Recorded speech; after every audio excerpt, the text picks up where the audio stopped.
Warriors of the light, hail, warriors of the light.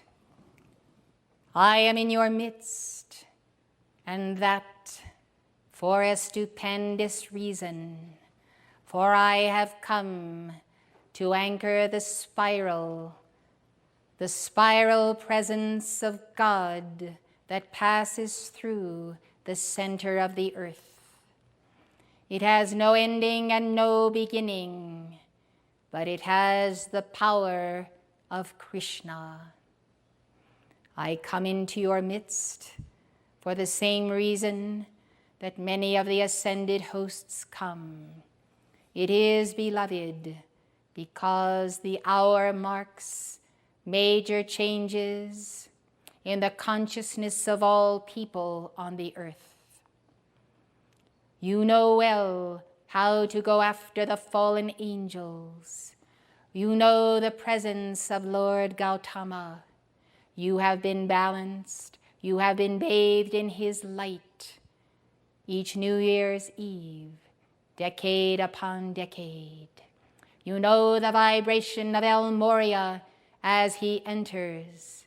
You know even when he may frown upon some such proposition that you would enter into. So, beloved, as you know the masters, so know my essence, so know my fragrance, so know my soul. For I have the presence upon me and the mantle of the second person of the Hindu Trinity. I am in the fire of that light. I am in the fire of that light, as above, so below.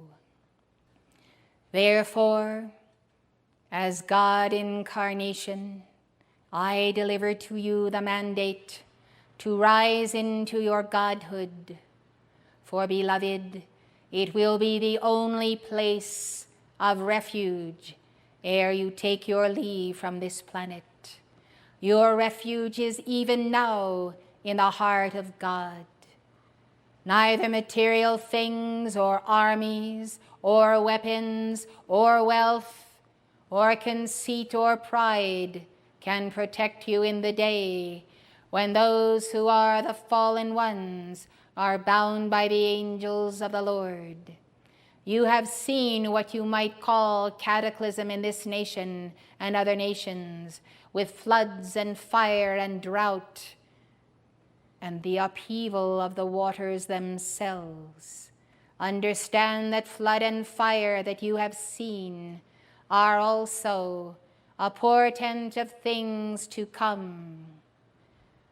Many in America are asleep, and that sleep is portrayed as thin lines of precipitated cloud substance, as gray, where those who should be awake are asleep. Blessed ones, there is time to sleep forever in the foreverness of God if you would sleep, but it is not now. Awake in the name of Krishna. Awake in the name of Sanat Kumara. Awake in the name of Lord Gautama Maitreya, Jesus Christ, and the Padma Sambhava. Awake, beloved. Do not think that all things shall be as they are, for you shall face challenges, and well it is that you consider the healing of the whole soul of the inner child, the healing of the pain of the heart, the healing of the piercing of the heart. Yes, a mother's heart, the heart of the Blessed Mary. I place my electronic presence now over each and every one of you. I show you this presence in miniature form so that you may see that this statue may become smaller and smaller until it abides in the secret chamber of your heart. Though it is not a statue, it is the reality of myself. Think of the presence of Krishna in your heart as you would think of the presence of Jesus in your heart.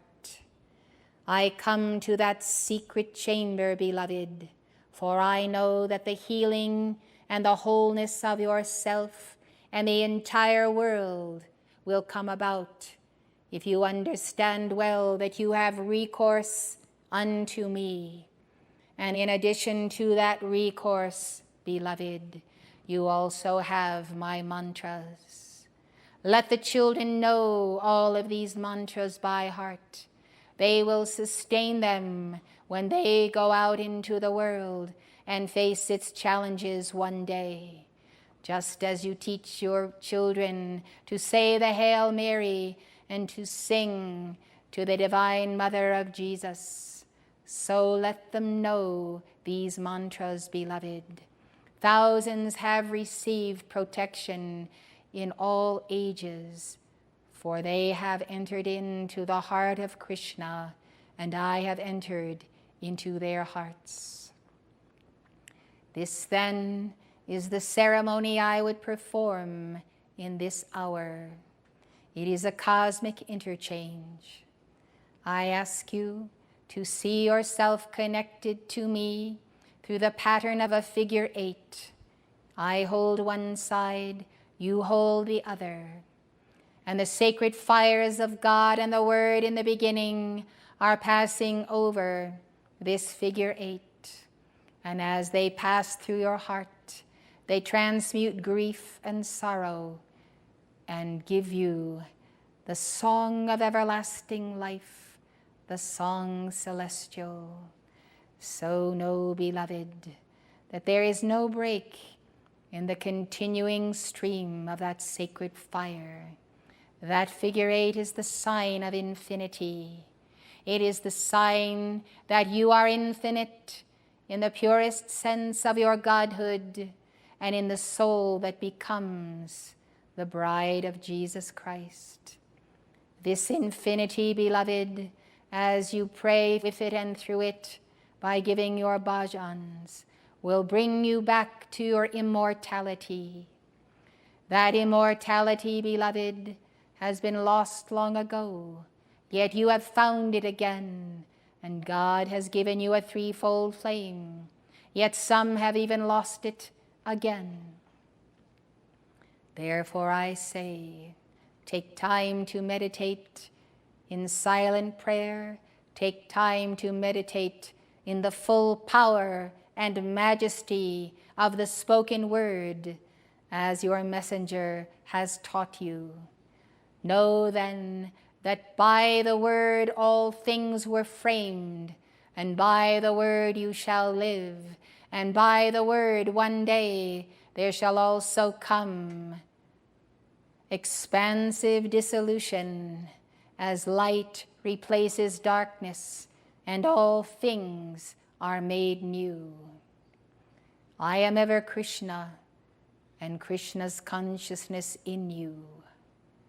Meditate on me, and I will open again and again the flowing light over this sign of infinity.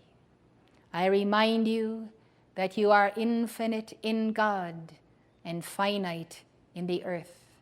Respect then the laws of matter and the laws of spirit, and triumph. I am with you always, and if you will but hum a section of a mantra, there shall be no separation between us. Prepare for your victory, prepare for the battle. There is no victory without the battle, and I promise you there shall indeed be a battle in the earth and a battle in the heavens, and you shall know it in your time, and you shall see it. Thus I prophesy. In the name of the cosmic cross of white fire, I seal your hearts. Now develop that chakra, beloved. Develop it with the compassion of Maitreya, the compassion of the Buddha. Develop it, beloved, For one day you will need all the sacred fire that you have stored in your heart. I seal you forever. I embrace you, and I lead you unto the life everlasting.